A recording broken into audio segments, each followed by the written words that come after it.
19h17, nous sommes en direct. Alsace 20, c'est du live tous les jours. On parle de la foire européenne avec Cathy Spielmann.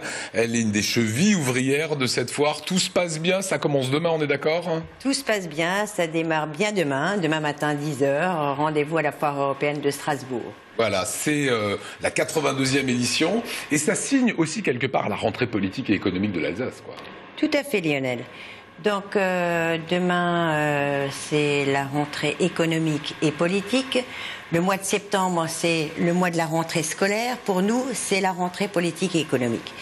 Donc c'est l'occasion pour nous d'accueillir de nombreux élus, les élus de la ville, de la communauté urbaine, Conseil général, région Alsace, mais aussi les élus des nombreuses chambres consulaires, des groupements professionnels, fédérations professionnelles. C'est le moment pour eux de se voir, voilà, de redire, tiens, comment ça va se passer, telle et telle chose, de parler du GCE, de parler de la réforme territoriale. À mon avis, ça doit sacrément bruisser. Alors, quelques chiffres.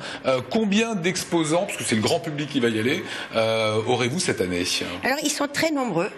Donc nous accueillons à partir de demain matin, mais déjà aujourd'hui parce qu'ils sont en pleine préparation. On les voit, ouais, ça bosse dur là. Voilà, ça travaille très très dur déjà depuis des semaines.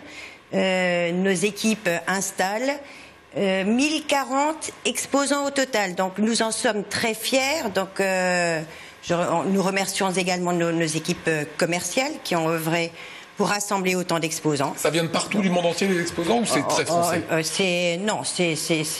Il y a à peu près 84% d'exposants français, 16% de pavillons étrangers, d'exposants étrangers. D'accord. Et une part importante d'Alsaciens qui viennent montrer leur savoir-faire, c'est des cuisines, c'est du mobilier.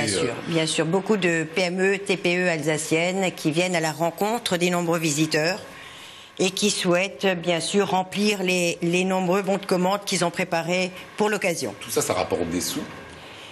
Eh bien écoutez, nous avons fait des estimations, oui, ça ramène beaucoup de retombées économiques. Nous les estimons à environ 20 millions. Quand même. Ah oui, 20 millions de retombées économiques sur le territoire. D'accord, donc c'est un moment, c'est pas neutre. Voilà. C'est vraiment des devises, c'est des gens qui vont à l'hôtel, c'est des gens qui sortent, qui mangent dehors, qui consomment, qui achètent, qui font tourner leurs entreprises, donc par la force des choses. Donc c'est le grand rendez-vous. Alors c'est aussi sous le signe cette année de l'Algérie. Ça veut dire que ça va se décliner comment en fait? Mais écoutez, d'une part, je voudrais remercier Madame la Consul parce qu'elle a vraiment œuvré à nos côtés avec dynamisme, entrain. Et vous voyez ces jolis pavillons. Donc dès que vous pénétrez dans le hall 2, vous allez toucher du doigt l'Algérie avec ses nombreuses facettes. Ce sont des facettes touristiques méconnues par le grand public. Parce que les paysages sont très variés et vous pourrez en discuter avec quelques exposants dès demain aussi. Et puis ensuite, bien sûr, l'artisanat traditionnel y est représenté, les bijoux, les poteries et d'autres objets qui sont mis en vente sur cette foire.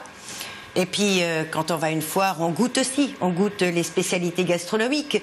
Donc, le couscous, les merguez et les nombreuses douceurs au miel et aux amandes. Voilà, vous allez vous régaler. Et côté public, justement, qu'est-ce qu'ils viennent rechercher? Est-ce qu'ils viennent pour acheter une salle de bain, pour goûter des produits alimentaires ou juste pour une balade? Mais écoutez, ils cherchent de l'innovation. Ils cherchent des nouveautés. Et ils font des comparatifs. Donc, je vous invite vivement à découvrir l'univers du concours Lépine. Donc cette année, le fameux Gérard Doré. Voilà, avec Monsieur Doré. On recevra la semaine prochaine. Voilà, c'est la thématique, c'est l'univers connecté, les objets connectés. C'est très intéressant, mais tous les ans une nouvelle exposition et de nombreuses découvertes de ces nombreux inventeurs. Et dernier point, est-ce qu'on fait des affaires? On imagine dans une foire, il y a toujours un petit moins 10, moins 20, moins 30%. Est-ce que ça existe toujours? Écoutez, la foire européenne, c'est l'occasion unique, d'une part, de comparer les prix. Parce que si vous avez envie d'acheter une salle de bain, vous n'allez pas chez un revendeur ou un vendeur de salle de bain. Là, vous en avez plusieurs à portée de main. Donc forcément, vous allez négocier, vous allez comparer, vous allez faire jouer les 5 sens. Voilà, donc c'est le bon plan du jour. Et moi, je me rappelle, c'est quand même un événement d'y aller en famille. Quand on est petit, on voit plein de choses. Enfin voilà, c'est plutôt